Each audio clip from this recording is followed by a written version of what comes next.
Hello, welcome to the Steam Release Podcast. I am your host, Dewey, and joining me today, not as always, but sometimes, and it's really happy when she does, Happy Kitty. Hi, everybody. Happy __ Kitty if you want to find her on Twitch. And, of course, joining us in chat today is RoboPhobik, because RoboPhobik is a bit of a party animal and went on vacation and experienced a casualty. An injury, so she is recovering, and we'll hope that she'll recover as quick as possible. So just, party hard, but don't party as hard as Rhodey. So, all right. Okay, I guess with that all through, the first question is... I'm already happy to be here. I'm very happy you're here. All right, so, first of all, the question of the week, as always, as we all start off, is what have you played this week? And so, Happy Kitty, what do you got for us? So a few of my friends finally convinced me to pick up Final Fantasy XIV, and I've been hard and heavy in that for about a month and a half. I was pushing through story to get through to, because I started with the free trial first and foremost, and I was really into the story, so I picked up all of the expansions and pre-ordered Endwalkers, and to make sure that I got through in time for Endwalkers, I've already finished all of the story. What, really? You're already through? Oh my gosh, I'm that took already me so through long. Story. I am level 80 Red Mage, and I was level 80 Red Mage before I hit level 60 content. Wow, yeah. That's incredible. So you are all ready for Endwalker. Oh yeah, definitely. I am on Aether Adamantois.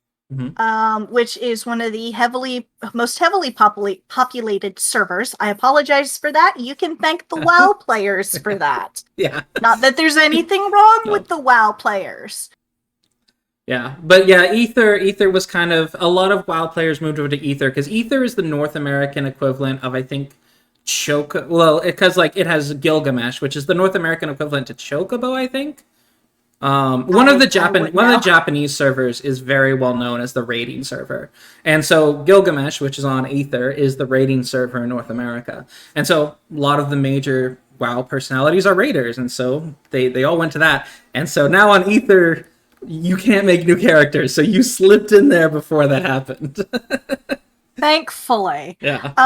But we do have some good news. A lot of people who play 14 already know that it was pushed back till after release of Endwalkers, but we should be getting cross data centers, which means you can play with your friends all over the world, no matter what server they're on.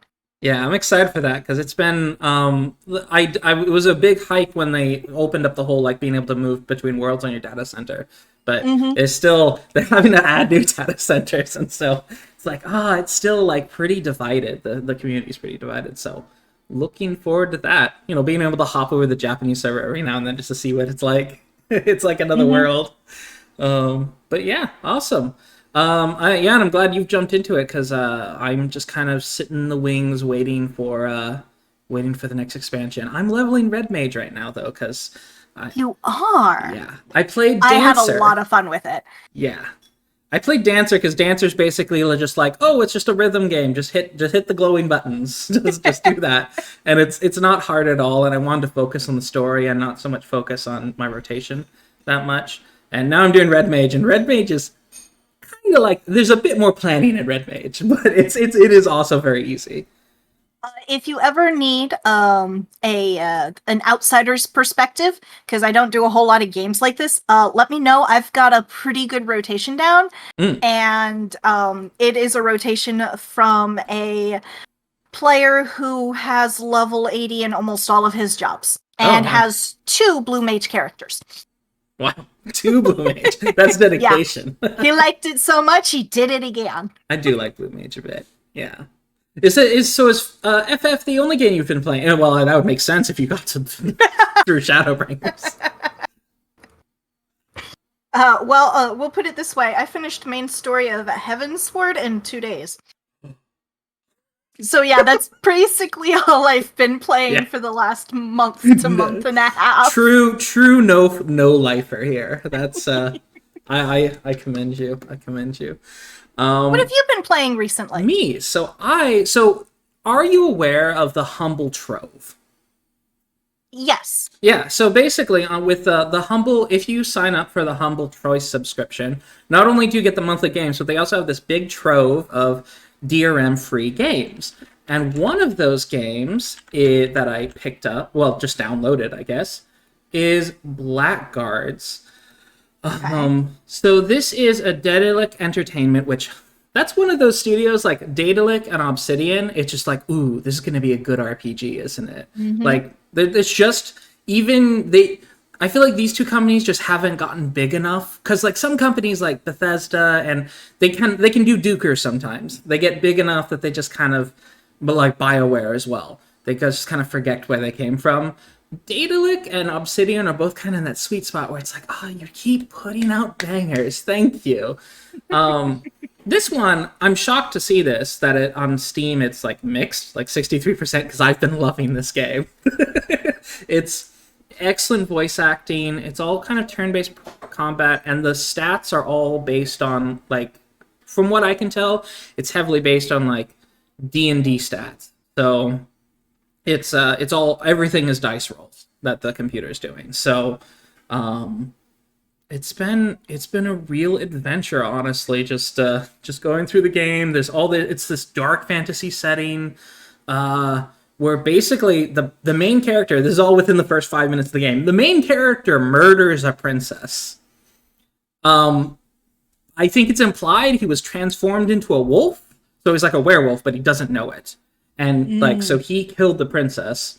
And so now he's in prison, and then he breaks out of prison because it's like, I'm not gonna die. I didn't do anything. I don't like. He has like this weird itch in the back of his head where he's like, I think I might have done it, but I don't remember. I don't really remember doing it. So you help him break out, and so you're basically the story of a criminal who's not entirely sure what happened on the night of his crime, and he's trying to figure out what actually happened. And I was going through the story, I'm getting this sinking suspicion that, like, oh, I really am guilty of this, like, over the course of the story. But maybe someone turned me into a werewolf. But it's this kind of, like, gradual, horrifying realizations, like, ooh. But it's just a great game, and I quite like it.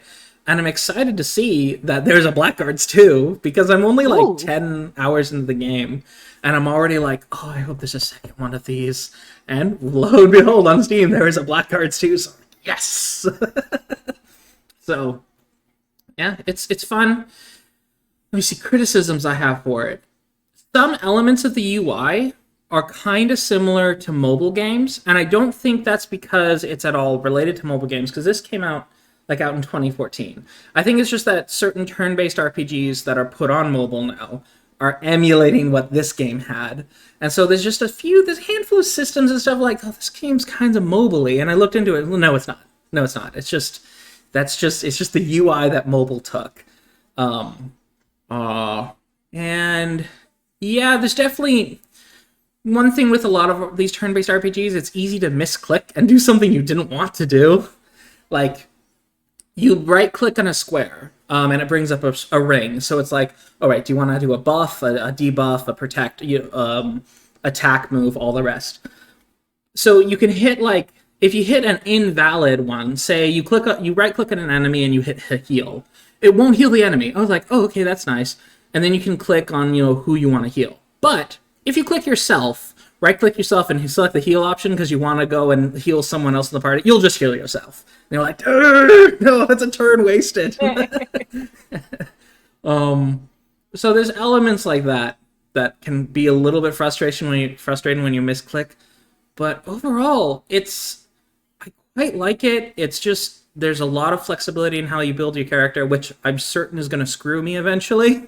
It's like, you build your character terrible, so now you're going to get real punished for it, but... Well, you know what that means, right? That just means when you go to do your second playthrough, you'll know better. Yeah. I just gotta re-roll. Yeah, misclicking, yes, exactly, guys. Misclicking in Divinity 2, like, destroy. It's like, well, just gotta reload at this point. Like, yeah. That's the end. A lot of saves coming in that game. Yes. Speaking of which, that's a game that I have in my, like, unfinished category, is Divinity You haven't Original finished it yet? I finished. Oh my goodness. It took me a long time to finish the first island, and then I finished it, and then I went to the second island, and I finished that. But then, like, it felt like such a nice close. It's like, okay, I've played so many hours of this. I'm gonna take a break. I just haven't come back to it, even though, like, I do really want to come back to it, and I think that it's in a nice spot where I definitely can come back. I won't necessarily know, like, remember, like, oh wait, how was I building this character again? What was I doing? But I'll at least know, like, where in the plot line I am. Like, I know it was a proper chapter closing, so I know what I'm doing from there. So I will get back to it. It's just, sometimes these games, and I love it when they do it, they give you this nice closing moment in the middle of the game, but that is a really good spot for me to, like, drop it and not come back. Even though I loved it. So if you really want to keep me, you've got to, like, make sure every chapter ends in a cliffhanger. and then I just feel, you got to abuse me a little to keep me playing. Gotta keep you coming back for more. Exactly. But yeah, so that's Blackguards is pretty much the only game I've really played. So yeah, RoboPhobik, that happens to me all the time. Yes. All right. I was lucky when I went through that game because I had somebody pulling me along because my first playthrough was multiplayer. Mm-hmm. So I had somebody going, no, that's not it. Come on, we gotta go to the next one. It's like, really? There's more? Do we have to? Oh no, there was no do we have to. I was intrigued by the story. Yeah. But yeah, it was a really good game. Anyway, I'm glad you enjoyed Blackguard. It sounds like a pretty good game that's along the same lines as Divinity 2. Mm-hmm. I don't think it's... Yeah, the thing that differs it from Divinity is that it's pretty linear. Like, I'm not seeing many... There's certain optional quests that you can go on, that's for sure. But I don't think it really branches the story that much. There's only been a handful of dialogue choices where it's like, I could kill this person, but I decide not to. And I feel like as long as I keep doing that, it's going to generally be the same trajectory. If I killed them, I'm just not certain if that consequence would have been there. But I'm really bad at playing evil characters, so... You give a pencil a name or a pen a name, and I'm gonna be like, oh no, George, I can't throw away George. So, all that. Anyhow, rambled enough. On to the catch-up list. So we only have a couple games on the catch-up list. I'm sure this will get fleshed out more in coming weeks, but for now, we're just gonna have 2 games from September 24th to September 28th, 2020. Starting with Cyberhook. So Cyberhook speeds through a gorgeous retro wave world using parkour skills and a grappling hook to scale and ride walls in this fast-paced 3D platformer. Blast enemies, manipulate time, and abuse physics to avoid falling to your death. Yep. These are kind of... There's a lot of these wall running games on Steam. Many of them are asset flips because these are pretty easy games. They start as mods. In my experience, most of them start as mods. Like Halo was really known for these. But this one I was looking at is like, it's not exactly expensive graphics going on here, like work intensive graphics going on, but I feel like they accomplished... I can tell there was a lot of handcrafted work that went into this. And it just looks really smooth. And somehow, it's a neon-soaked game that doesn't have stupid glow. Definitely gentle on the eyes. And it's one of those gotta go fast games. Mm-hmm. While I was watching and listening to the trailer, it's like, you gotta go faster. No, you need to be faster. It's like, how fast do you want me to go? Do you want me to do light speed? Mm-hmm. Can you do light speed? That'd be interesting. Yeah, exactly. I'm curious how fast it goes, but It's this looks very fun. It's gotten a mostly positive review at 97% and 92% of the recent reviews, which that means out of the 13 reviews recently, one of them was negative. So a great hook point for this, pun intended, is there is a demo for the game. So if you're interested in playing a little bit before you decide to pick it up, you're more than welcome to do so. Yeah. And it'll cost you just $14.99. Honestly, if there's a demo, like if they let me see, how many levels do they say they are? There's 70 plus levels. So they're kind of straight up on the content. Yeah, $14.99 seems like a good price for an indie puzzle like jumper, I guess. Run jumper, parkour. Definitely parkour. Is it VR? It does not say. They do not say they have VR support.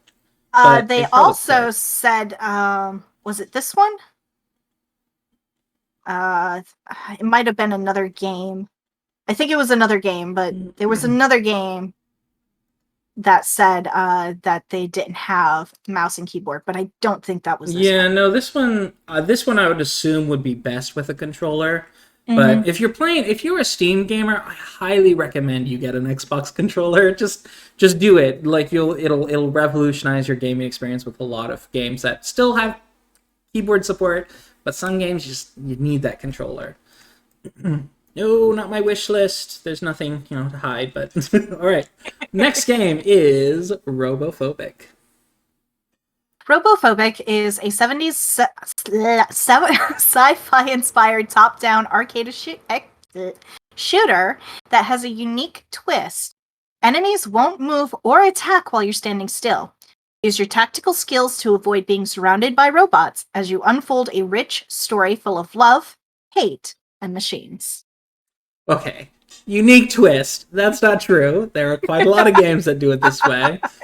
Yes. But I think the more of the twist is honestly that it's a game with a story. So I think that's probably more of the twist that they should be advertising is that it is a story-based game and you've got a character creator and there's cutscenes. Like that's kind of a lot of these games don't have those. So yeah, I feel like that's a bit of a twist. And looking over at their site, they've got 50 levels, 6 playable characters, each with a unique playstyle. So there is a chance for multiple playthroughs, which is always a good thing. A game that you can keep coming back to, and the different characters will probably have different tellings of the story. So playing one way might not get you the whole the whole story. It is unique in its art style, at least I think so. I don't see a lot of art styles like this. It almost seems like a rounded Lego-ish type animation. And it's simple, yet it's effective for what it's trying to do, at least in my opinion. Yeah, there's a bit, again, I'm not gonna harp on this, there's a bit of an intense glow in spots, but overall, it's pretty pleasing. So, yep. It's developed by Haru Entertainment, who also developed 2 other games that got pretty mixed support, was Amazing Princess Sarah and Akane the Kunoichi, which both seem a bit fan servicey, but this one seems a bit more. This one seems to have had only 4 reviews so far. Let me see. Yeah, 4 reviews, but well, no, more than 4. It's just some of them they received it for free, so they don't count. But yeah, it's all positive reviews so far. That's pretty good. It's available on Steam for $9.99.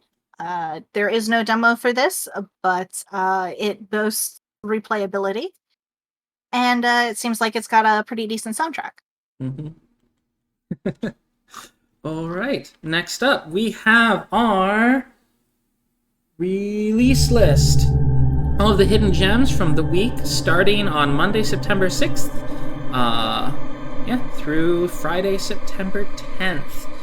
Alrighty, our first game is going to be Super Arcade Football. Super Arcade Football is a fast-paced, modern take on classic football games that's easy to learn and hard to master, with match modifiers, online and local multiplayer, and custom tournaments. Every match is sure to be a nail-biter. This one initially, of course, because it's just the field, I was like, oh, this just looks kind of just green. But the longer I looked, it was like, oh, okay, the art's actually quite nice. It's just sometimes the characters are really small in the big field, which is probably good for playability. You want good visibility on where all the players are. But this to me, it's a yay sports ball kind of game. So this would be American soccer, European football. Mm-hmm. For those who are a stickler about terms, it's cute. Art style is pixelated, cutesy. It's I had the comment while I was watching it in my head of, if only FIFA was like this. It would certainly be a lot more endearing. But instead they're just like they're getting people into gambling for cards and good players. I don't know why people still play FIFA. I don't understand it. It's like you're playing a mobile game. Stop. It's the title. Yeah, it's the title. But yeah, this looks fun. The faces in like the spoken scenes are just so weird looking. Like it's an entirely different pixel art style. Yeah, it is a style, that's for sure. All right, but yeah, that is Super Arcade Football. It can be yours for the low cost of $5.99 USD. Which is 40% off of the regular price. Yep, 70%. At least for the next 21 and a half hours. Oh, yeah. It is 70% off. 70% positive reviews. And and it is developed by OutOfTheBit Ltd, which also developed Wild Bafo, Super Arcade Racing. Yeah, and Super Arcade Racing. Neither of which I'm not familiar with either of these other games, I don't think. Oh no, we talked about Super Arcade Racing. We did cover that one, I think. But yeah. Okay, so next up we have Raven's Hike.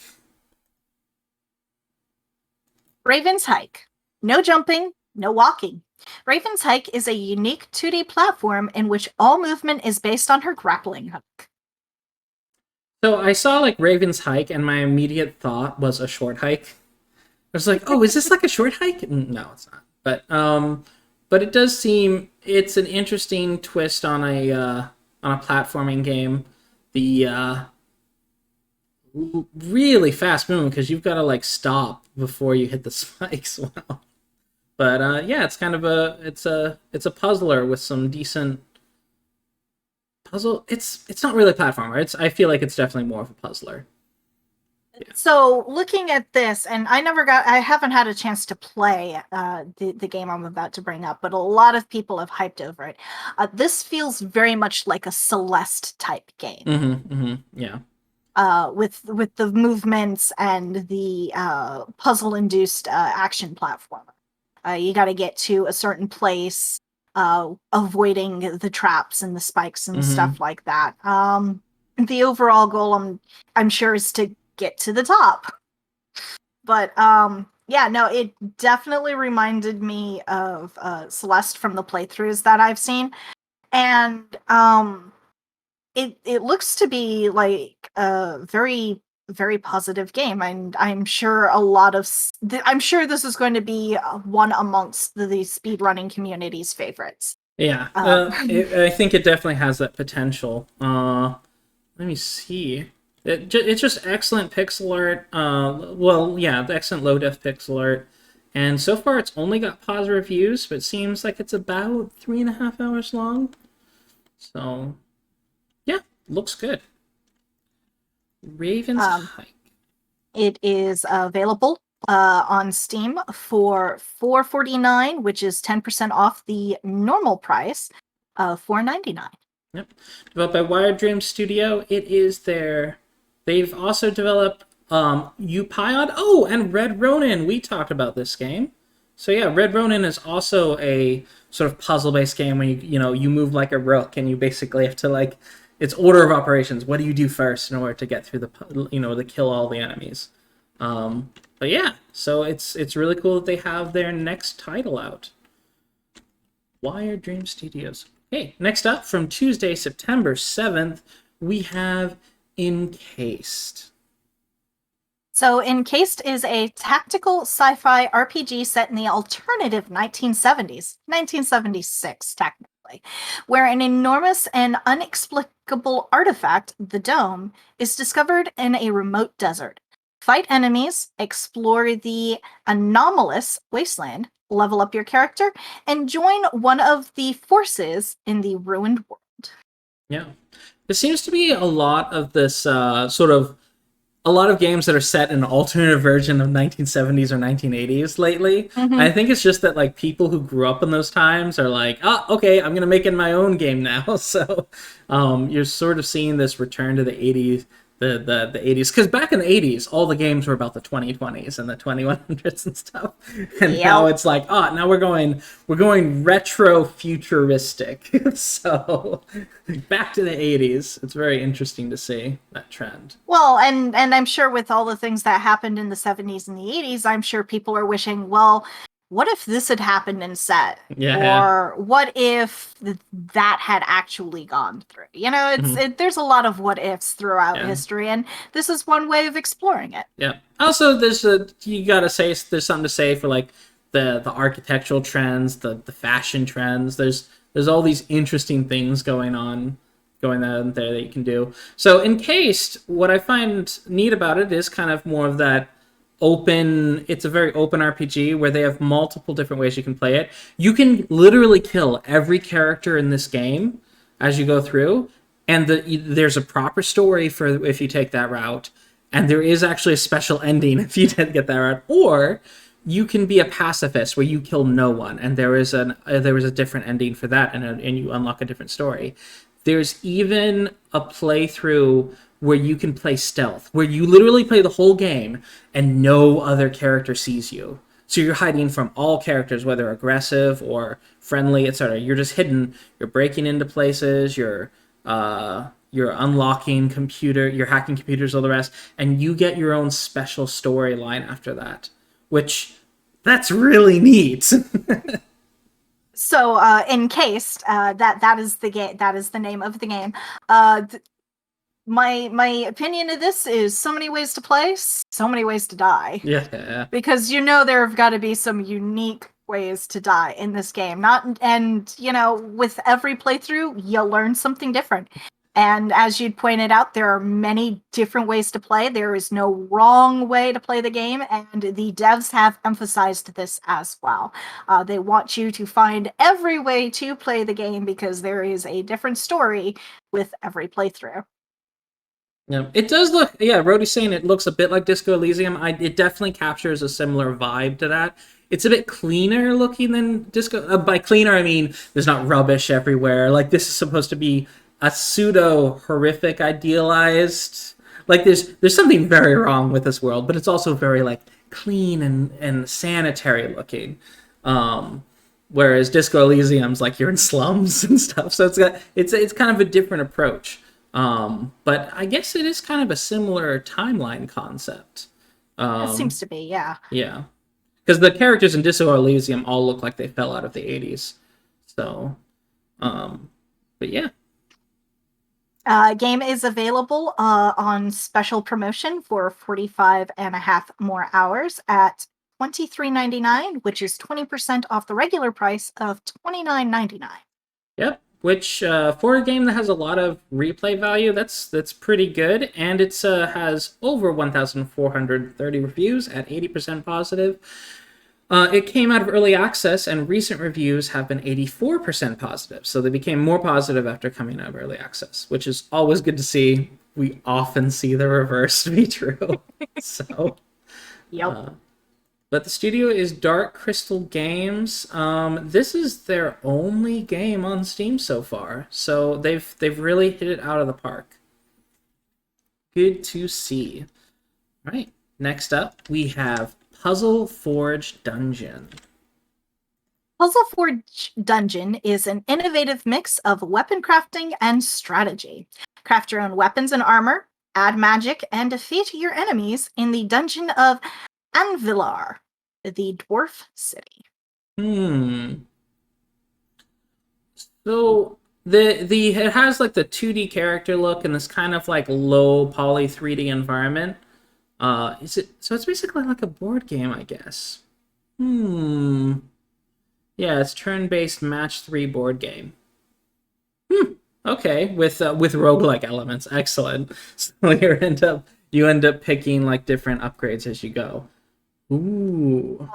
From my understanding, there are 2 different very unique characters and playstyles to choose from. And this is just one of those games where every playthrough is different, no matter what you decide to choose and what you decide to pick. There is as with most roguelikes, there is a randomness element to it, which would really probably enhance the gameplay and make it your own playstyle. So it seems to be really interesting. This is one that I would probably enjoy. It seems like a very interesting concept, and the character designs and the characters themselves are very, very different. Yeah, they got a real bright, kind of colorful, but it's like they took Darkest Dungeon characters and kind of just brightened up the colors. It's not just kind of reds, blacks, and grays. So they brightened it up with a lot of colors. Yeah, it's a good style. It's developed by the studio Tuesday Quest, which also created Planet of Mine. This looks vaguely familiar. It's from December 10th, 2019. I'm pretty sure we talked about this game, but very different style. So they've quite changed up their look, and it looks like Puzzle Forge Dungeon, I think it has the potential to be a success, but it only has a few reviews right now. Looking at their site, it looks like they're mostly known for mobile games, which isn't necessarily a bad thing. From the reviews that I've seen on their mobile games, they're pretty good. They've got some art, they've got some hidden, they've got Puzzle Forge 2, which I believe Dungeons is based off of. So, yeah, it seems like they're pretty good in the mobile, and they're stretching out into the PC. So, good luck to them. And it looks like the reviews, even though there are very few reviews, most of them seem to be pretty positive, and a lot of them are from early access. So we can only hope that things get better for them from here. Yeah, and looking through early access, they were doing lots of updates very frequently, kind of as they were getting it ready for their full release. They said that there was going to be, in the description, they said it was going to be a 6-month development cycle. I wonder if it actually took 6 months or not. I'm not sure. Let me see. Let me see. Over under 6 months. All right, they had the live demo out on June 16th, 2020. But I don't see major update on the go. Okay, yeah, so it looks like it probably took them over 6 months, but they got it out, so good job. I mean, with the pandemic and everything, I'm surprised they got it out, even over their 6 months. You know, a lot of smaller indie devs have been having it hard with the work that they have to do, mostly from home. You know, with everything that's been going on, but still, you know, good for them. Yeah, it sort of varies. Like indie companies that were already like they were mostly just like a few folks and already in different countries or whatever working together. For them, probably not a whole lot changed, but for those small studios that worked more in person and developed a flow, I definitely understand it getting interrupted. Next. So you can pick up the game on sale at the moment for the next 45 hours. At $11.99, 20% off the normal price, which is $14.99. Next up is Milo and the Magpies. Milo and the Magpies is a point-and-click hidden object following the story of a little cat named Milo, who is trying to find his way home after getting turned around by an unfortunate encounter with some pesky magpies. So, I've got to say, I love the hand-drawn art in this. Mhm. And I am a huge fan of point-and-click adventure games to begin with, and the main story is about a cat. Pushing all those buttons. This has my name written all over it. Yeah, I do really like the backgrounds. I understand why the characters are a bit more simple because you have to animate them and there's a lot of additional work to that.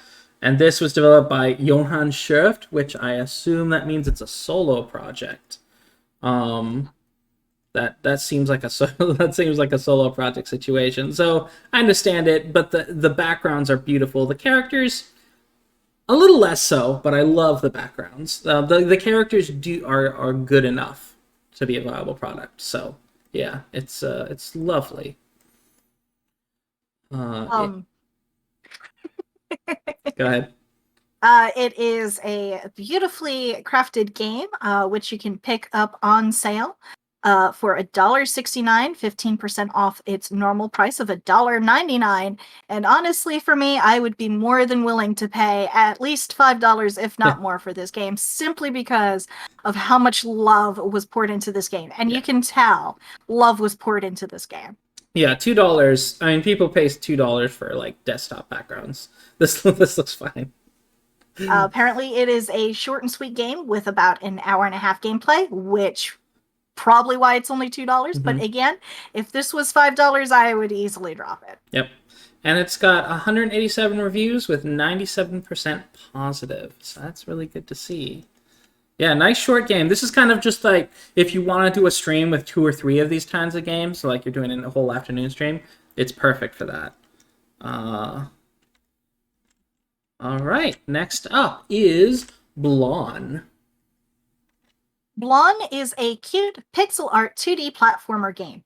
Unlock spells, heroes, and weapons, fight monsters and bosses, and explore an unknown world in hopes of rescuing your family. This game is I find this game a little bit absurd in that you're basically this water balloon, yeah? And you have all these different but the thing is there's like an RPG system in this game. There's like there's a cosmetic system. When I first saw there's like, oh, okay, so it's like an endless runner with some platforming and stuff. Oh, okay, there's also some shmup elements. Oh, okay. And then it started to go into like, wait, there's RPG? What? Like, it just, the more it's like, what? Holy crap, there's a lot of stuff in this. Because, when you've been doing indie game podcasts, you've seen everything, and it's always nice to get this exception. It's like, oh wow, this game is... They really fleshed this out with a lot of depth to it, or at least a lot of just like, it looks like a lot of depth. Definitely, the kitchen sink was thrown into. I would definitely agree with that statement. You said it was a water balloon. I thought it was a slime. Maybe it is more of a slime, but yeah, it does. Yeah, it's super cute though. The pixel art is really cute.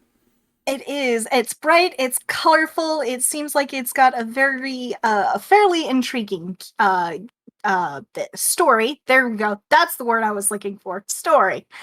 And it's a platformer, so you get the platforming elements. It's RPG, so you get to fight bosses and stuff like that. And it just seems like a really fun game. Not many reviews. It is on sale, 15% off at $4.24, normal price $4.99. But yeah, it just looks super cute and super fun. Right, yep. Let me see.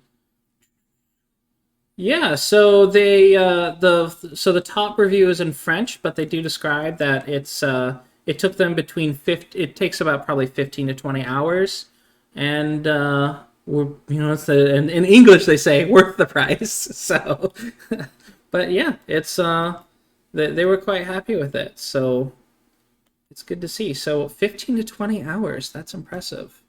Blon by Lazy Kiwi, who this is their first game on Steam. Very good job. All right, ready for some more sports ball. Next game is Tennis Manager 2021. Do you have what it takes to become the greatest tennis manager? Enter your academy, manage your team, plan your training, schedule your tournaments, change your game plans, and discover the new young guns. Take the reins, make the right decisions, and become the very best. I'll straight up say I don't understand this genre. I don't. Like, it's like, oh, let's play spreadsheets the game. I don't quite get it either. Looking at it, I got some slight elements of fantasy football, which I've done a few seasons in, but even then, I still don't get it. Yeah. This game is not for me, but I'm sure there is a audience for this out there, and I'm sure they are going ballistic over it. It's got positive reviews. It is a $40 game, so I don't know what to tell you. This definitely is not my type of game, but if this is on you and you think it's worth the price, by all means, have at ye. Yeah, this reminds me. There's there back in the 90s, my dad had this computer game that was about stock trading, and I always think about that game when I see games like this. Just like, wow. So you have like a little avatar in the corner, and it's like, oh, I gotta trade this, and different news stories would come in. And as a kid, I didn't even register it as a game. I was just looking and it's just like, this looks, Dad, why are you working? And it's never quite clicked to me. But I do know that these manager games are very popular. The thrill of buying and selling players, and like there's also some like you can coach them during the games as well. So they do actually have some gameplay that happens. I mean, it's two computers, and you're basically telling one computer to go like, no, like be sure to do this. Like they're weak on this side, kind of thing. So there's an element to that, but I don't understand it. But it's developed by Rebound CG, who it's their first game on Steam. That's another thing. Just one more rant about these games. They all look like they're developed by the same company, but they're never developed by the same company. They're just like, they're all these different companies who are just like, that's a sport that's not covered. And, they make it and it's just like, wow, okay. But, it is very positive. So if you're into these management games, it's 81% positive, and it, seems to be a pretty well flushed out. Enter the tennis world. Take on tennis tours with over 2,000 tournaments. Over 5,000 players. Wow. Yep. Wow. So there is definitely replayability. There's definitely different ways to manage. And again, if this is something you're into, it seems like a pretty good game. It's well fleshed out. It looks very clean. I will give it that. It looks like a very clean system. Right. Next up, if you want to play some Twilight Zone episodes, our next up game is Placebo Love. Placebo Love is about a lonely young man that is guided by a silent muse to solve the mystery behind his two doppelganger soulmates. Which I'm just like, okay, this like, I was like, oh, okay, this is what is this? This is like a weird dating sim or something. And then I'm looking into it, was like, no, this feels like it's gonna be like some sort of like weird psychological like trip. Because it's like he meets a woman and then he meets another woman that looks exactly the same like her, and then it's just like, wait, they're two different people. Oh no, I've got two girlfriends, but they seem like they're the same person. What's going on? Gotta love twinsies. Yeah. And there seems to be some mystery behind it. It definitely seems like it has a more in-depth storytelling than just what you see. It almost seems like the character that you're supposed to be helping along as you, the muse, is a bit of a introvert isn't quite the word I'm looking for. But he's all work, no play. He is, and you gotta not only get him to find out more about his soulmates, but also interact with coworkers, family, and friends, just the people who are around him normally. So yeah, like I said, it seems to be a in-depth storytelling more than just what's on the surface. RoboPhobik says this is a thriller game, which it possibly is. I didn't get a whole lot to really just plunge into it and just look at all of the features and stuff. But yeah, this is a pretty interesting game, and it is by 12 Tiles, who claim to be very open in all of the stuff that they publish, which seems pretty neat. Let me see, 12 Tiles. They've made Econ, Elemental Connection, Made in RPG Maker. Oh, it's a collection of RPG Maker games. That's just one of their games ended up in there. Wait, which one is theirs? So looking at their site, the video games that they've The Last Word, Placebo Love, Econ, Social Caterpillar, and Florent Blanc. They also do a number of, or at least a tabletop game as well. They've also done some music and writing for different games. So they seem to be an all-arounder when it comes to developing and publishing. All right. Okay, so that is Placebo Love by 12 Titles. Next up is Thursday, September 9th, we have Webbed.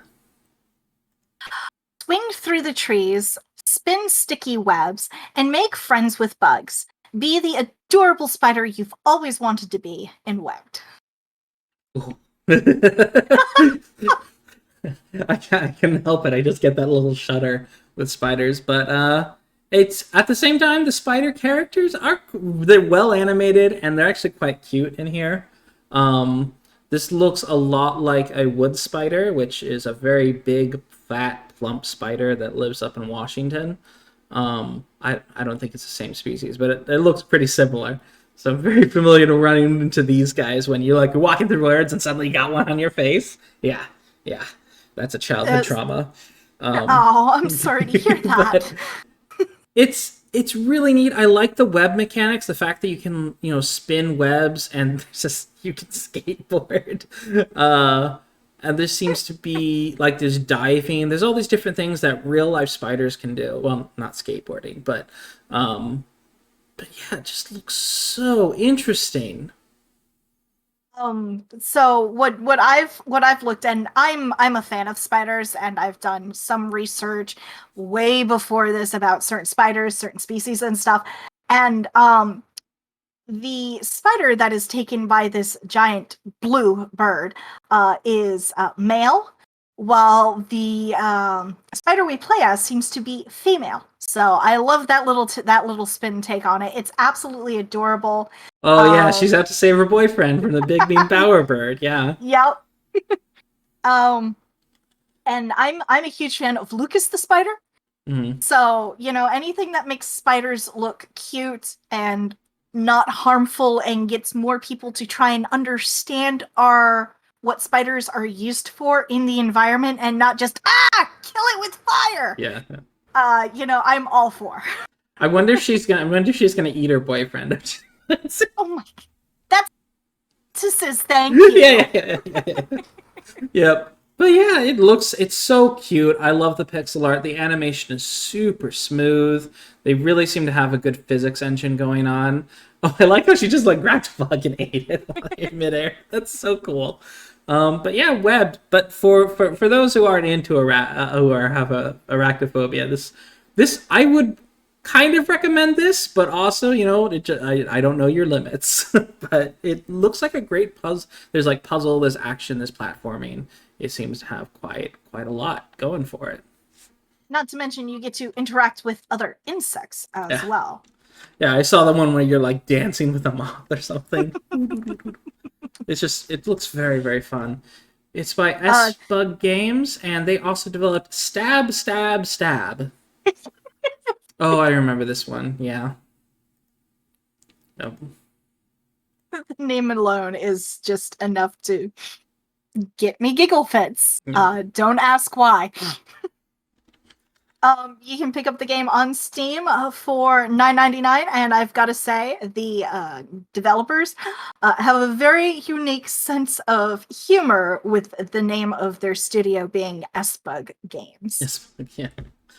But yeah, overwhelmingly positive with 1,041 reviews.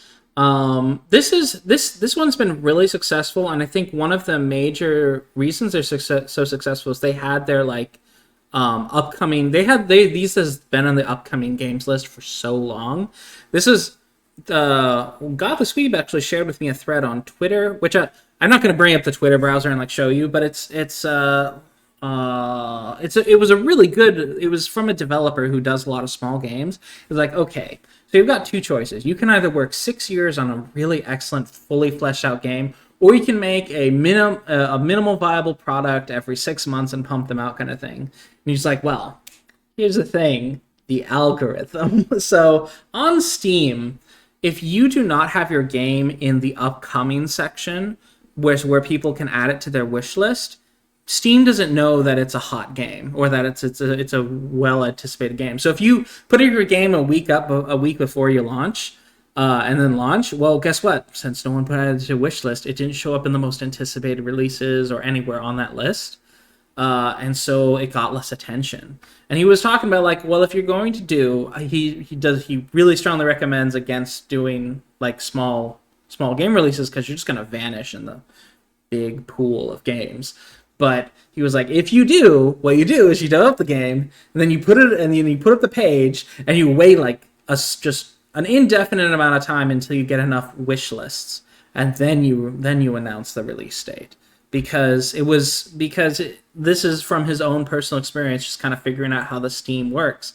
Because if a game doesn't show up on the front page of Steam at some point, whether it's in the pre-release, in the early access, or in the release period, sometime in there, if it doesn't show up on the front page, somewhere on the front page, it's going to pretty much be lost. And so this company, Webbed, was really smart about this game. Not that it's a particularly small game, but it's a pixel art game. There's a lot of these AAA games that show up on the main page, and they just kind of like they had it, waiting in the wings for the release date. And it's just a very smart thing to do. And you've gotta, if you're going to be releasing a game on Steam and you want to get attention, you've got to spend a long time marketing it. And while you're marketing it, you're working on your next game. So yeah, it's not always the best thing to, especially if you're a new studio, to release the game as soon as it's ready. So you're an indie studio, you don't really have to care that much about like if AAA studios have to worry about like Skyrim. They have to worry about releasing Skyrim if like there's another hugely successful like 3D RPG like coming out around the same time. Yeah. Or someone might steal their thunder. Like there's already been like games that kind of scratch that Skyrim itch. And if they don't get a game out, it's just like, oh crap, kind of thing. Although maybe the rules don't really apply to Skyrim. But you get what I'm saying. If you're a small indie dev, none of your ideas are unique. Everyone's done it. Everyone's done something. It's all about marketing your game and doing it right. Yeah. But it was a great thread. I might include the link. I'm going to try to include the link down below on the YouTube and let you guys read that. All right. Enough of this side thing. Next up is Arboria. So, fight, die, and fight again in this dark fantasy trolls-like roguelite. As a Jotun troll warrior, descend into the ever-changing creepy dungeon of Dinar. Use a variety of symbiotic weapons and biomutations to slay enemies and heal the father tree. Is Trolls like just going to be another one of these genre terms? What? I was just like, no, stop it. Well, as soon as I saw it, I was like, no, you're not doing that. Let me see. I gotta look it up. Is Trolls? I've not heard of Trolls. Is Trolls an actual game? I know it was a movie.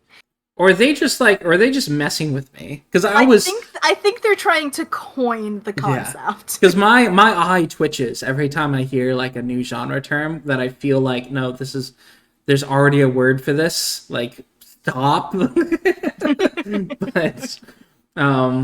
also like rogue-lite and roguelike, that they mean the same thing. I know, right? At this point, yes, they once meant different things, but there's so many like games that are in the gradient between there that they've effectively become the same term. So use them interchangeably. If anyone tells you that you're wrong, just roll your eyes, because there is no point to that term anymore. Well, there is a point. It's, basically either partial or full loss of progression between runs kind of thing. Yeah. But yeah, so this is Arboria. It looks really nice. The combat's very smooth. There's points where I'm like, ooh, that's a really ugly environment or not very great looking texture. There are points of that kind of show this out as being a double A, or should I say like double B game or something, double A or single A kind of. But it's clearly not triple A, but it's got enough polish where you can get some of that combat experience from it. And while you may not be a fan of some of the uglier concepts of the game, I think it fits right in with the story that they're telling.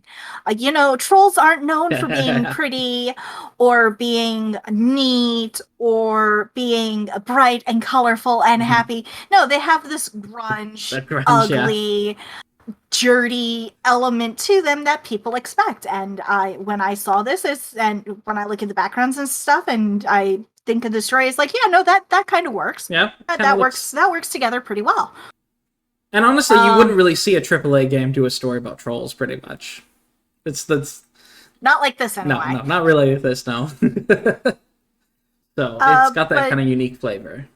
But a lot of people also see trolls as evil. Enemies, things to be killed and destroyed. And the fact that they've taken that and they've kind of turned it on their head, these trolls are trying to save their world, trying to save their father tree, which keeps them protected.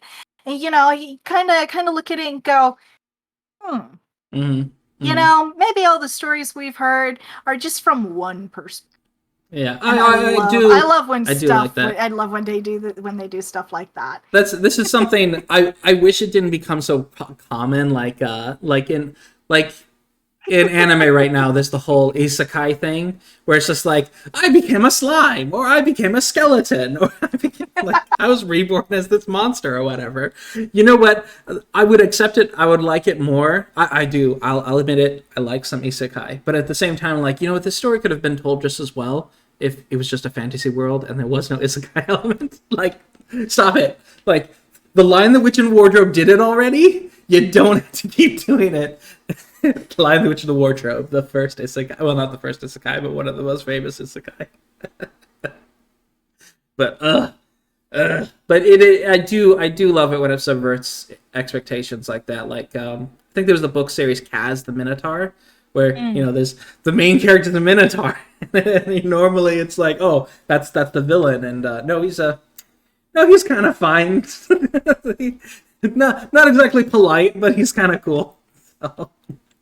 But yeah, it's cool. It's this game is very positive with 229 reviews. It's been in early access for a while, but it went from 83% positive to 84% positive with the 45 most recent reviews. Not to mention, it's come out on special promotion, which ends October 16th with 15% off. You can pick it up for $16.99.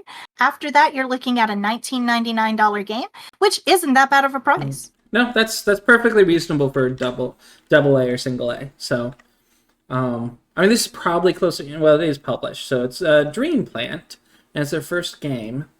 But they are published by a small publisher, All In Games. Next up is Residual by Orangepixel. In a forgotten galaxy full of strange plants, you crash land on one with the ancient mystery. Craft tools and mining devices. Hostile biological life and more stand between the Voyager and survival. You'll have your snarky and occasionally helpful personal disaster bot with you the entire way. This looks like Terraria. It does. Oh, it really looks like Terraria, which for some people is going to be like really exciting, and for other people you're like, oh crap, no, no, it's Terraria. Like that's me. I'll play Terraria with friends, but I'm the same way with Starbound, which was made by the same people. And this reminds me more of Starbound because it's space. Yeah, true. But the fact that you get a snarky little robot that just talks to you constantly. Hey, listen. Yeah. Better than Navi. Yeah, hopefully better than Navi. But no, this seems like a really cute, really funny game. And you know, there's a story behind it. There's always a story behind it. And it's one of those that the deeper you get into it, the more you're going to discover.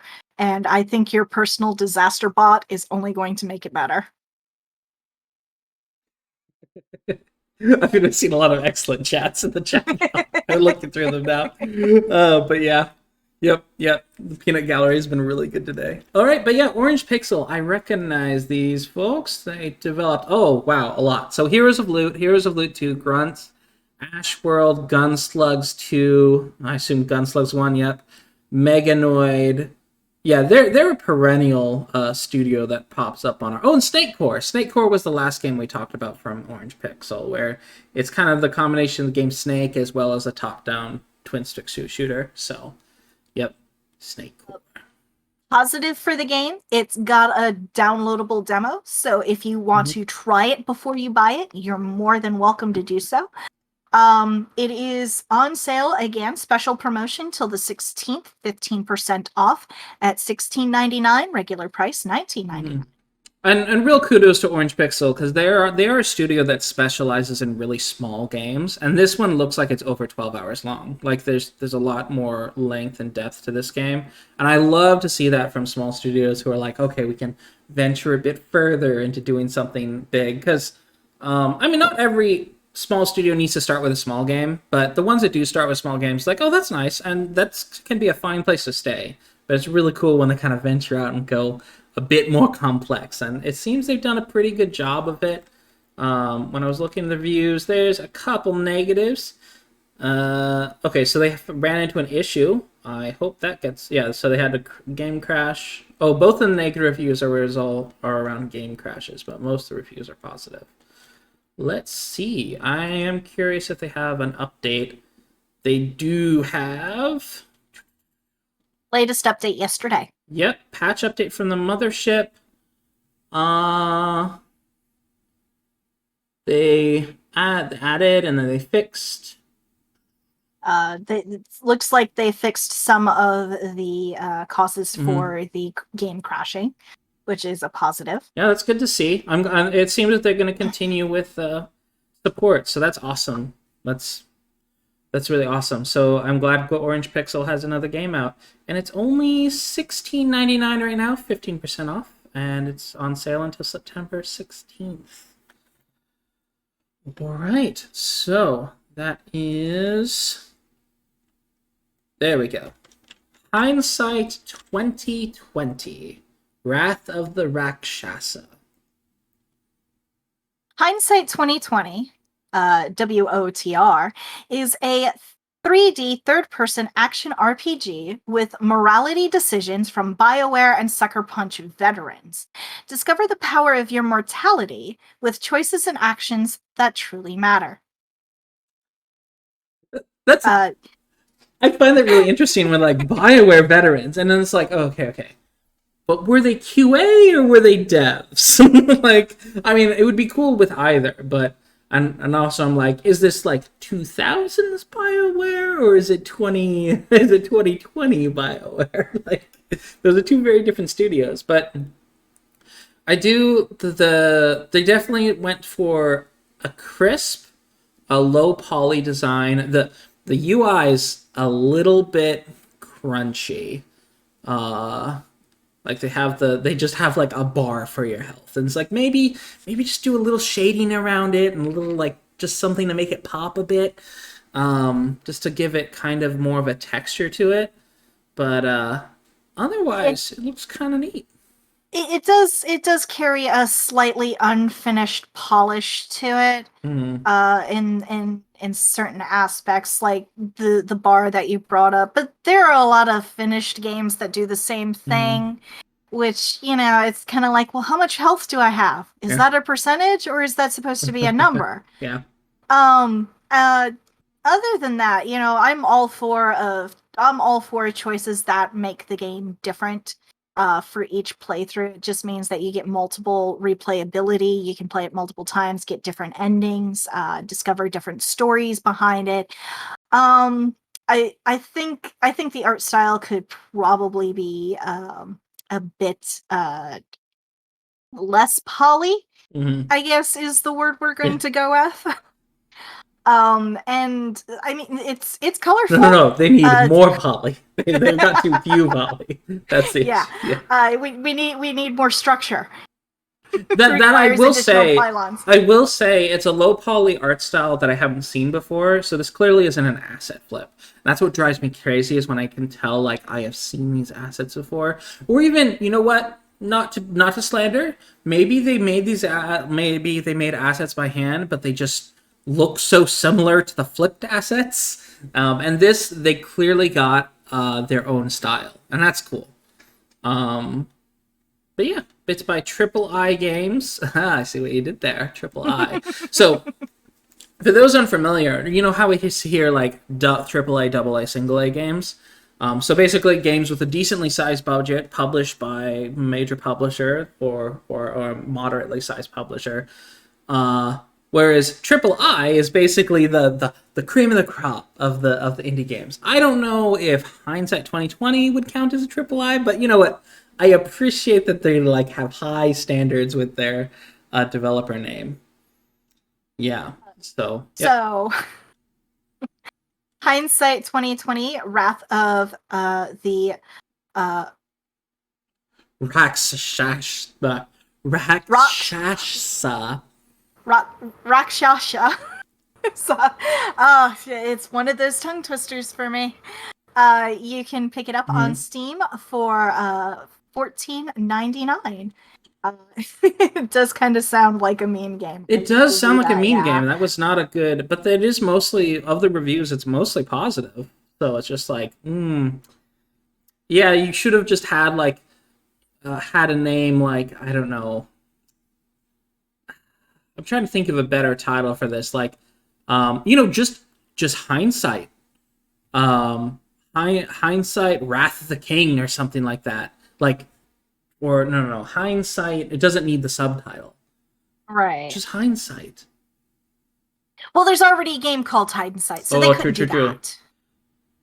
Hindsight, Return to Start. You know, something like that. I don't know. But there are other ways they could have done the name. But yeah, it's quite a neat looking game. I am mildly tempted by it, just with the whole. It all depends on how good the sort of time travel narrative is told. You know, I'm kind of thinking with that in mind. There's a saying that almost everybody knows, but the saying is hindsight is 2020. Mm-hmm. And I think that may have been what they were playing. Yeah, that's I'm definitely certain that is, but it's just sometimes common phrases, again, like that's what meme games use a lot. It's just like this is the issue, is that there's this whole system on Steam when I'm going through the list, and it's like, yeah, I think I missed No, I didn't miss this one initially, but I almost skipped over this one. The only reason I didn't skip it is because their little icon looked nice. They actually seemed to do a decent amount of work on their icon. So, yeah, it could be a meme game. Yeah, exactly. All right, the next game up is The Gardener and the Wild Vines. Leap, slash, and climb your way to the top of magical towers with this wholesome platformer about a gay gardener on a quest to rescue his love. Oh, okay. I was like, oh, he's a happy girl. Oh, that's what they mean. Yeah, I think they could have used a better terminology for this description, but it works either way. I mean, I'm sure he's happy too. Yeah, or they could have just like about a gardener out to rescue his boyfriend or something. Yeah. It's just like, I mean, yeah, I feel like that would have been a better way to describe it. But it looks really nice. It's got a great pixel art style to it, and yeah, it kind of reminds me of. I mean, not quite. It reminds me a bit of Fez. That's probably just because like you're turning it, but at the same time, it's not like Fez because when you turn it, the platforms would change. Whereas this one, you're just kind of doing a platform around as you grow the vine up and such. Well, That's not to say that there aren't obstacles or ways that you can mess it up. Yeah, possibly. Ultimately, this kind of reminds me a little bit, the story, at least the storytelling, kind of reminds me of Super Mario Brothers. Your princess is in another castle. Yeah, kind of like that, yeah. Your prince is in another castle. That's what they could have called it. Yeah. Your prince is in another castle. Storytelling seems quite cute. It's a gardener and a knight out to rescue the prince of a kingdom, and the gardener is in love with the prince, and the feeling's mutual, and that's why he's out to rescue him. So, it's a really cute story, really cute concept. Probably a better way to phrase that. Yep. But yeah, the pixel art's great, and let me see, Finite Reflection Studios. They've also developed 2 players, 1 cop, Twin Cop. Oh, we talked about Twin Cop. Wait, no, this is a publisher. Oh no, it's the developer, Finite Reflections. Yeah. They also did Steven Universe, Save the Light, and Containment. I think Twin Cop was Twin Cop was hilarious. So Twin Cop is basically like you have 2 cops that died, and they're like, oh no, they don't have enough organs to survive. So they stitch these 2 cops together into a single body, and so like they were able to save half of each cop's brain. And so like it's a 2-player game, and each control 1 hand. It's such an absurd premise, and like you've got like half the face. It's such a dumb premise, but it seems like it does seem really fun. So yeah. For those of you interested, there is a free demo that you can download on Steam. It's on sale. Special promotion ends September 16th, 10% off. $8.99, normal price $9.99. Yep. Next up is RICO London. RICO London is a gang-busting, name-taking, explosive co-op shooter. Battle your way up the high-rise tower stacked with East End gangsters solo or with a partner. Crash through doors, dodge bullets, and turn the weapons of the fallen into your personal arsenal. Do you have what it takes to reach the top? Oh, so it's like a tower climbing game. How interesting. Mm-hmm. But like in a modern setting, Tower of Jiraga, but it's guns and gangsters. Oh, okay, that's kind of neat. It has this like the cell shaded art style, so it looks like a comic book. Not particularly unique style there, but it executes it well. Yeah, this looks really fun, especially as a co-op game. Attack block, except with less aliens. And it does have online co-op too. It does. Yeah. Which is always a positive. You want to play with your friends, but you're like halfway around the world. Online co-op's gonna be your best friend. Some of the art style for the comic book. Looking at some of the stills. Seems like it might be a little hard with some of the eyes, especially with the red, green, blue type shading with fast movement and stuff. But other than that, it seems like if you're playing solo or even with a friend, it seems like there might be different tactics to each room and each level that you do. Yeah. So this is definitely going to be one of those that you're not going to get the first time. So prepare to die. So we did earlier, in an early episode of the show, we talked about the first RICO. And this is the new RICO game. And apparently, per a negative review, the gameplay is a huge improvement off the first RICO. But the player beat it in 1.8 hours on normal, which is the hardest difficulty. There isn't like a hard mode. And it was just like, the game... Let me see. The gameplay feels better, but it's $35 for what's likely just maybe 2 hours of gameplay. Maybe 2 hours, yeah. Which that's really steep, and also that's kind of risky considering like 2 hours is the refund limit. Like someone jumps in this and finish, if they're really good and they finish in like under 2 hours. I would refund it if I spent $35 on it and I finished it and I'd be like, what? Yeah. Ooh. And so also this reviewer also edited and like, oh, so they went back and played the original RICO just to like, and it said like the actual gameplay is better, but the original RICO, what the system was that if you died, you lost equipment. And so, you had to regain your equipment by killing gangsters and keep climbing the tower. But because that doesn't happen in this game, it's a lot easier. And they're like, ooh. Yeah, also could be abused for refund. Yeah, that happened recent. Yeah, yep. The dev quit the industry of it. Yeah, I think I remember. I'm trying to remember which dev that was, but I did hear about that. And yeah, it's it could be abused for a refund. Man, if this was $5, I absolutely would not refund. Like after getting 2 hours, I'd be like, okay, that was worth it. But this is, or even like $7 or $8, I wouldn't get a refund. But $35. This game, it's kind of steep for this short of a game with it definitely has its issues. The biggest being the game time. And unless the devs were thinking about releasing like extra content afterwards, is really going to be hard to recommend this game at this current price, even with 10% off. Yeah, that's a real shame because they seem to have improved off their first game and gotten the fundamentals down, and now it's just a question of like, hey, maybe could have kept this in the oven for a bit longer. I don't know if they were pressured by their publisher or not to get the game out, but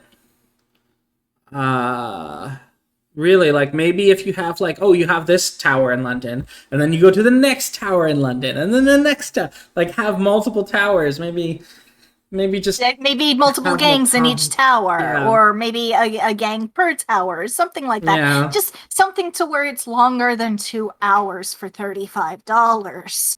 Yeah, because normally I don't complain too much about time, but when you're paying almost a AAA price.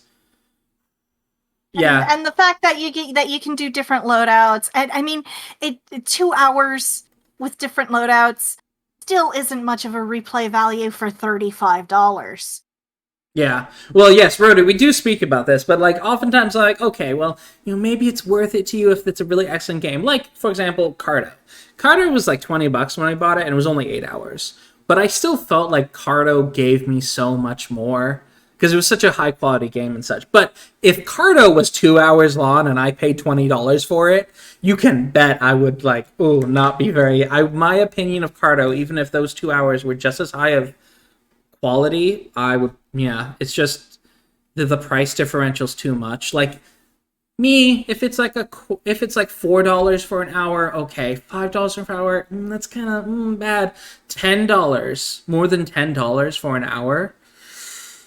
Ooh, there's just so many better games to go for. That's, oh my word, this is the most egregious one I've seen. Anyhow, I'm really sorry, developer Ground Shatter. I don't know the situation, but this is not like, the reviews are mostly negative. And I don't know why anyone would expect the reviews to be different in this situation. So, well, hopefully they can learn from this and take away the positive, or take away the negatives to turn into positives for their next game. Yep. All right. Next up is The Artful Escape. The Artful Escape is about a teenage guitar prodigy who sets out on a psychedelic journey to inspire his stage persona and confront the legacy of a dead folk legend. Starring voice performances from Michael Johnston, Caroline Kinley, Lena Headley, Jason Schwartzman, Mark Strong, and Carol Weathers. All I can say for this is the music. Oh my god, the music. Okay, if this was just a soundtrack, which you can pick up for, by the way, I would, just happily set myself up and just zone out, because the music is just so good. And I grew up with this type of music. I grew up with the retro and the 80s hair band and the psychedelic music videos, and I just this game is so, and the graphics are so pretty too. It's bright, it's colorful, it's energetic, and it's kind of what you would expect for a stage performance that you might get out of the 70s or the 80s. Yep. And it's this is from Annapurna Interactive, which is known as a publisher. I feel like Annapurna is known for releasing extremely high quality but kind of short games. Looking at the list, it looks like it's about 5 hours long. But, it's $17.99, full cost is $19.99, so $20. $4 per an hour, but it's Annapurna. So it's I would wait for a sale personally, but a better sale than this. Yeah, a better sale than this. But it's Annapurna. I feel like they kind of fit in that AA space, where they get to charge that much. But it's like, and it's been fairly well received. A very positive 78 reviews, 96% positive. And of course, I can understand it being a little expensive, because I imagine there's a lot of with games that have a ton of music that went into it. I wonder if there's any licensing issues. Yeah, that might be a problem, especially for those who are considering picking it up and doing a playthrough of it on Steam, with the recent DMCA roundage. But yeah. I mean, Annapurna's known for some of the great games that's come out recently, such as Outer Wilds and 12 Minutes and Senora Wild Hearts, and they've got some good ones. Rudy brings up kind of a good point. Their last game used high profile actors with non-recognizable voices that they've done. It's like, what's the point? As a voice actor, Rody, the point is to let your fans know that you can do more than just what you're known for. People look into the voice actors that have done the voices, and they're like, oh, Peter Dinklage was that character? I never would have guessed. Wow, that is such a great range for him. Well, I wonder what else he's done that I might not have known. The thing with Peter Dinklage, the thing Peter Dinklage in Destiny is that he kind of phoned it in. This this is also true. But I like to give my favorite voice actors the benefit of the doubt, and hope that they didn't phone it in. I mean, that is sometimes the case. But yeah. Sometimes that is the case. But yeah, this looks really nice. A lot of love went into it, and it's by the developer Beethoven and Dinosaur. Yeah, I may as well have other voice actors and not Hollywood stars. Yeah, that's the thing with I really don't like it when Hollywood stars are used, because most of the time, unless they're like particularly passionate about doing voice work, which some Hollywood actors are, they do kind of not really give their all to it. Yeah, and I would much rather have someone like Troy Baker, who's he has done some live action stuff, but mostly he's like really passionate about getting that theater acting done. Yep. And just hits so hard. Yeah, I do much prefer just hearing the folks who really know how to do the voice acting. Although lately American voice acting's been having trouble. Yeah, which is unfortunate because we have a lot of good talent, but a lot of that talent is used for other things, and people get a little big-headed and forget where their roots are. Yeah, and it all ends up slipping into this like growly voice acting. It's just like, it doesn't feel natural anymore. But anyhow, yep.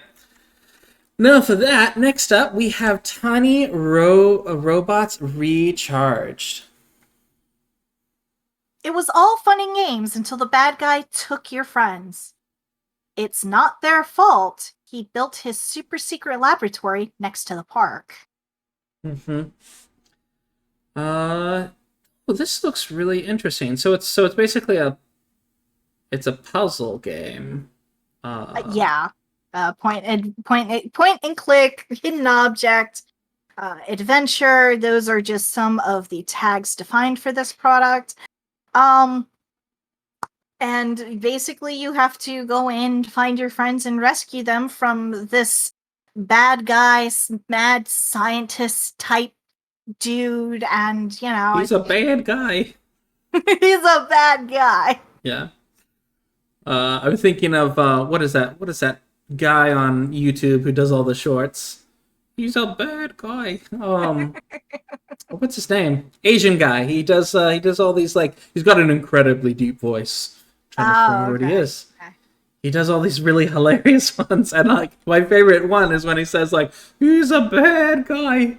ProZD, yes, ProZD, yes. Thank you. I love that guy's voice. And yeah, I always think of that line whenever someone says "bad guy." But yeah. Back on topic. Tiny Robots Recharge. It's got an excellent style, 3D. It has this, these panorama games that Rody is really into.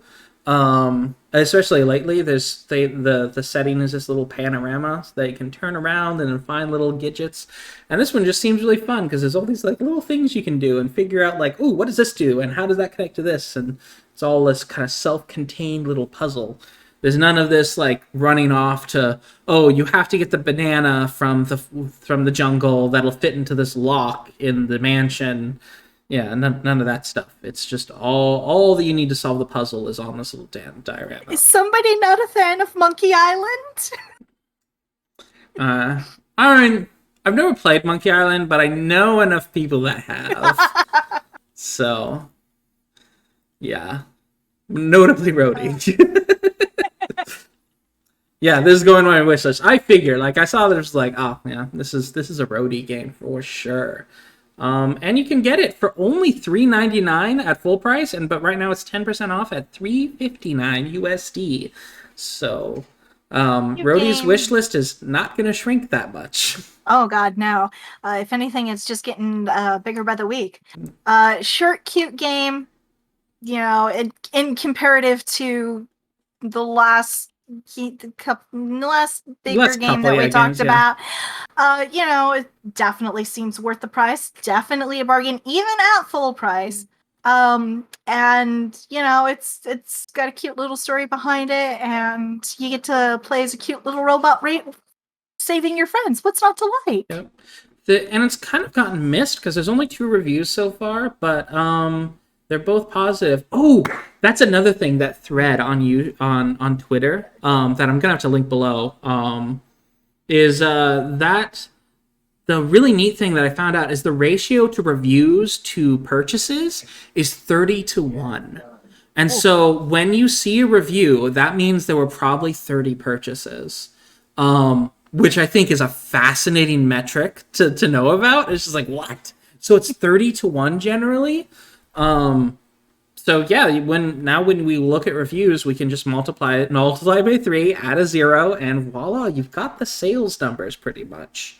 So yeah, I was quite surprised because I feel like I review most games I play. But that said, I've got a bunch of games in my and that I own that I haven't played yet, so I can understand the 30-1 for sure. Yeah, I expected 100-1. Yeah, it's not that high. I was expecting it to be like 10-1, but yeah, it's 30-1. So it's just nice to know that. And now, granted, this guy was talking about indie games, so maybe the ratio is probably different for like AAA games. I could imagine. I would definitely expect the ratios to be different with higher published games and stuff like that. I would imagine it's closer to 1,000-1 for reviews on Steam. So for like AAA games. Yep. I understand your pain, Rody. Trust me, I get it. That's why I don't review games a whole lot. At least written reviews, I don't do. Yeah, exactly. But yeah, so that is Tiny Robots Recharged by Big Loop Studios. What else have they done? They've done Escape Machine City Airborne and Dream Cage Escape. They've also done a number of games for mobile that go for both iOS and Android, such as The Academy, Doors, Far Away, Escape Machine City Airborne, and Tiny Robots Recharged. So a really experienced studio. Oh, so Tiny Robots Recharged is also available on mobile. I guess it doesn't surprise me too much. Yeah. Alrighty. No, not my wish list. All right. Next up is The Rewinder. The Rewinder is an adventure puzzle game based on Chinese mythology. You play as Yun, the last known Rewinder, who can communicate with spirits and explore other people's memories to alter the past. Oh, so this isn't time travel. This is well, it is kind of time travel because you communicate with spirits and other people's memories, and you alter. So are you really altering your past, or are you just altering everyone's perceptions of the past? This kind of that concept kind of reminds me a little bit of Over the Moon, or To the Moon. Excuse me. To the Moon. Yeah, yep. That one's pretty famous. Pretty famous. And I'm huge on mythology. Greek, Roman, Chinese, Norse, Japanese, yeah. Norse, there you go. Norse was the one I couldn't, get through. But yeah, I'm really interesting on their take on the Chinese mythos and how lenient they went in on that, and how strict they were. It's another pixel art. Some of the colors seem to be a bit muted, but it seems like it could work for the story. If you've ever seen the scrolls where they have they have basically the scrolls that they describe all the different monsters and stuff and mythology, they are nailing that art style in a pixel in a pixel way, in a pixel platform. I think that's also kind of why they're going for a more muted color, because it's like kind of the aged paints of those scrolls. They've just completely captured that, and I'm really impressed with the aesthetic of it. But yeah, I'd be interested to hear more about the overall story arc, more than what's the ultimate goal. And it's got a free demo, so you can play a little bit before you buy.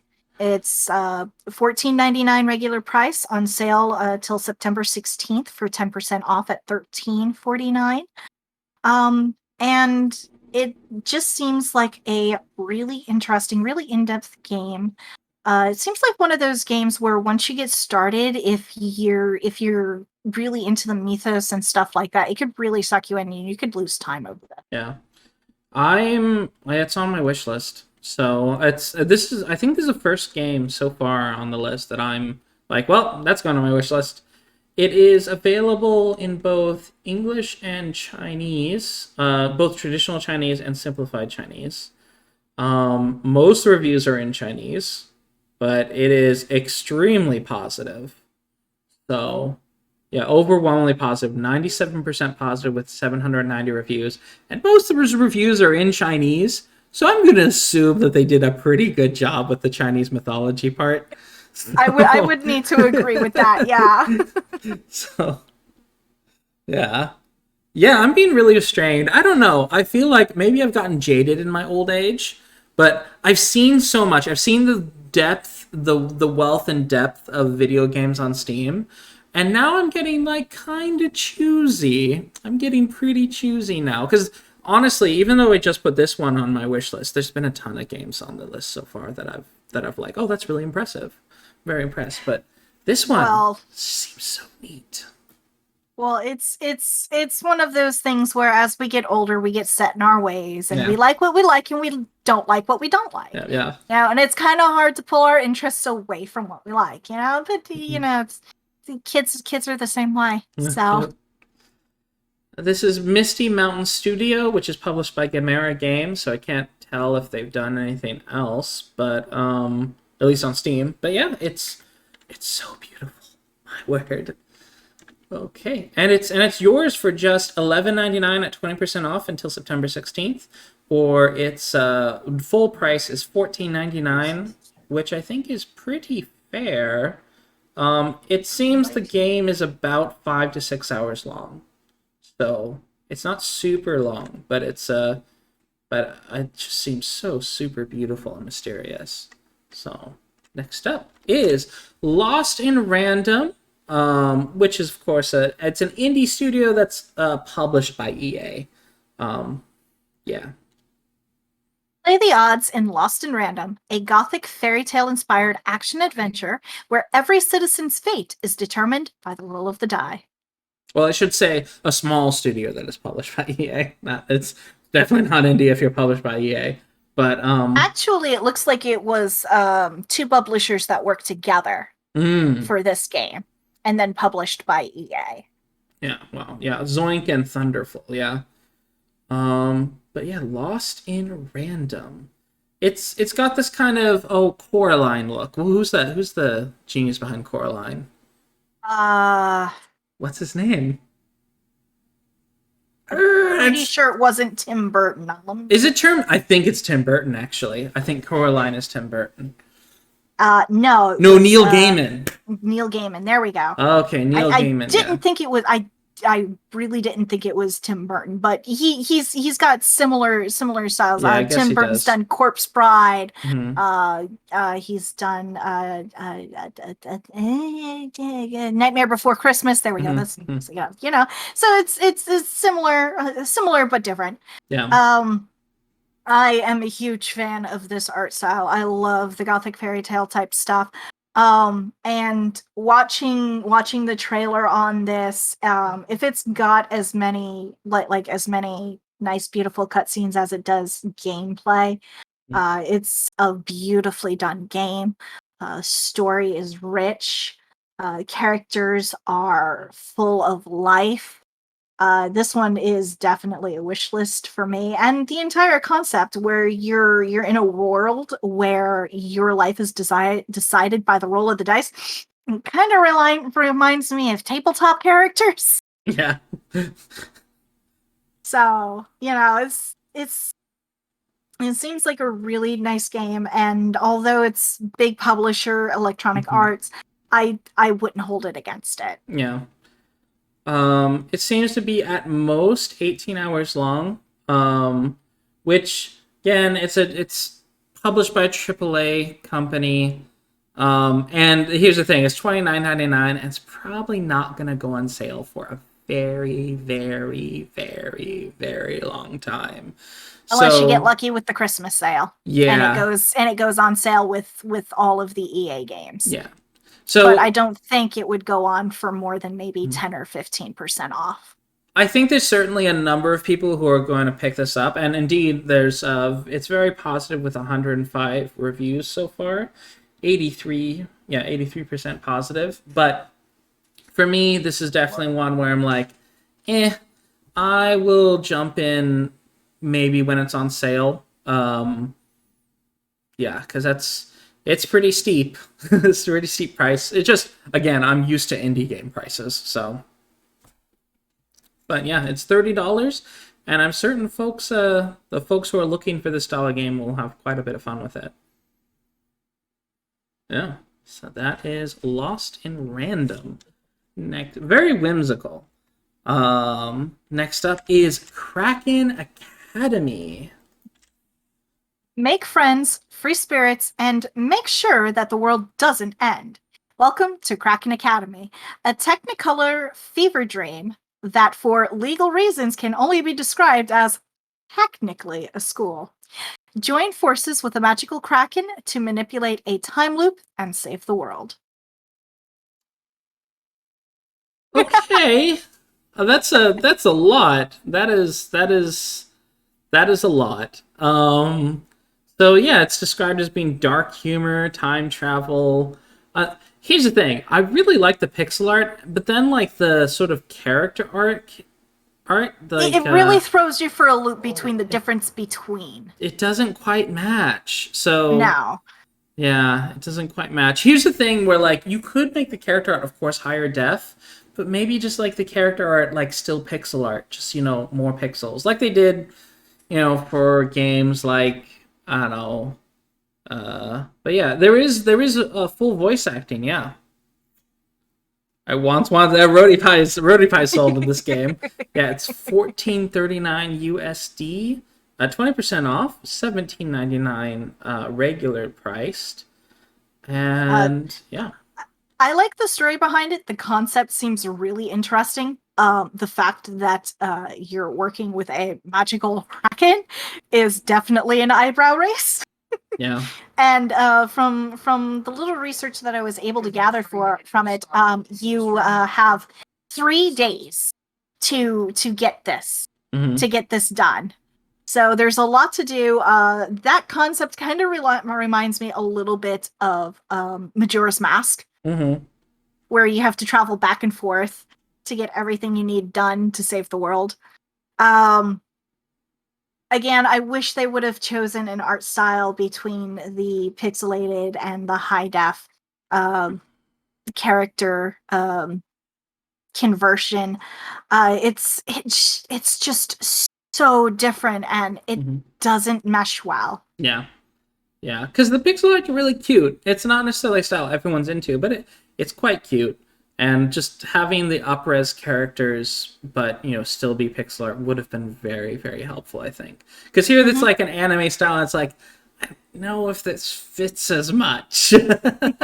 So, really don't. But it's developed by Happy Broccoli Games, and it's their first game on Steam, and it is 91% positive with 46 reviews. Yep, Happy Broccoli Games. And that was our last game. I forgot, I usually announce that as the last game, but that is the last game of the week. So that is our full release list. So, of course, the question comes to the hardest question of the week, which is, what was the very best? What was your favorite game of the week? Well, some of them are kind of up in the air. Others are definitely not. But there are quite a few that are a bit hard to choose. 3 that come to my mind is Milo and the Magpies, simply because I love the art. It's a cat-based game, and it's an object find. All of those are right up my alley. I gotta love them. Another one would be Webbed. I love Lucas the Spider, and this is so similar to that. It's so cute, and I can get why people are afraid of spiders, but come on, that's adorable. That's pretty cute. It is. And then to top it all off, Blon is intriguing, definitely intriguing. It's a mesh of game styles that probably wouldn't always work together, but seem to work pretty well with this one. Mm-hmm. What about you? Well, let me see. I probably have to agree with you on Webbed being just kind of a real standout on the list here. It's just very beautiful, great animation. I haven't really seen much to criticize about it. And honestly, only 3% of reviewers bid it negative, so I guess that's probably pretty sensible. It looks great, and it seems to be genuinely fun with a lot of fun little mechanics. But as you probably hinted at, the my game of the week is definitely the Rewinder. It's got a vibe, and it's maybe, you know what it kind of reminds me of? What? It gives me a feel of Legend of the Children of Morta, which entirely different game. This is not the Legend of Morta, of the Children of Morta, but it's got a similar art style. It's got that kind of gravitas that the Children of Morta also have, when it's kind of like, this is a serious story. It's pixel art, but it's a serious story with a world that, even though it's crazy and mystical, you're going to believe this world. We're going to make you believe it. And I always appreciate it when a studio tries to make me believe in the world that they're setting it in. And this one, they really seem to have done it. And I'm very interested into where this one goes. So, yeah. That is the Rewinder is my game of the week for sure. And then Rhodey says her very best is the Milo game, that robot puzzle game, and Kraken Academy. The EA game. So Kraken Academy and Lost in Random. Yeah, and Lost in Random is very good. And the robot she's talking about, I'm pretty sure, is Tiny Robots Recharged. Yeah, Tiny Robots Recharged. Yes. So Tiny Robots Recharged is like, they basically could have put here like, Rhodey, please add us to your wish list. Basically, she would have done it. Yeah. Yeah, that's basically when I saw this game. It's like, yeah, this is a Rhodey game. And honestly, it's even kind of tempting me to add it to my wish list, because this does look really, really fun. It's just not in a genre I don't normally step in. But you know what? I will jump into weird genres if I think that the game, like weird genres for me, if I think the game is an exceptional example of it. So, yep, I think you would enjoy this one. Yep, it seems really just like relaxing as well, and that's something I've been struggling with, because with working with my job is very mentally taxing, and not like I'm a big brain person, but there's a lot of like problem solving and such just going on. And like constantly talking to other people and stuff. And when it comes to the end of the day, it's just like, okay, I either want to play a game that I can just use one hand for while I'm listening to a podcast, or just mindless fun kind of thing that I don't have to. But this one seems like one of those games you can just like click around with one hand and just kind of enjoy just relax. And that seems nice. I think Tiny Robots kind of fits that bill. Alrighty, so before we say farewell, Happy Critty, please let the internet know where they can find you and what you've been up to lately. Yep. Certainly. You can find me over at twitch.tv/happy__kitty. No, you did not hear that wrong. That is 2 underscores. Where recently I've picked up Final Fantasy XIV. Waiting for Endwalkers. Finished the storyline already. Saving up some gil. Did you cry? There were a couple of parts that did make me tear up. I cried like a baby. There were a couple of parts where people were like, "Oh, that's gonna get you," and then I'm looking at it going, "No, that didn't get me." Oh, Rin, she's so strong. hey, Harshafont best boy no matter what, okay? Oh, yeah, Harshafont's best boy, absolutely. I'm hoping to get back into some other story-type games before Endwalker drops. We'll have to see what happens, because Final Fantasy has dug its claws in, and it's a little hard to remove. Not gonna lie. Yep.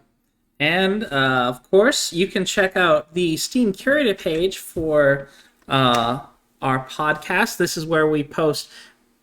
We're kind of behind, but we do post as many reviews on here as possible. Again, just life has been exceptionally busy for me lately, so I've not been getting reviews up on there.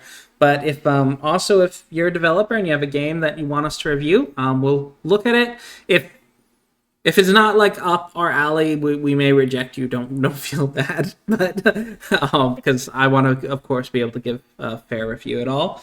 But yeah, that's this is our Steam curated page, and of course, this will be up on YouTube, and there'll be the Twitch VOD until then. I'm going to be away from my computer for the next 4 days because I'll be house sitting.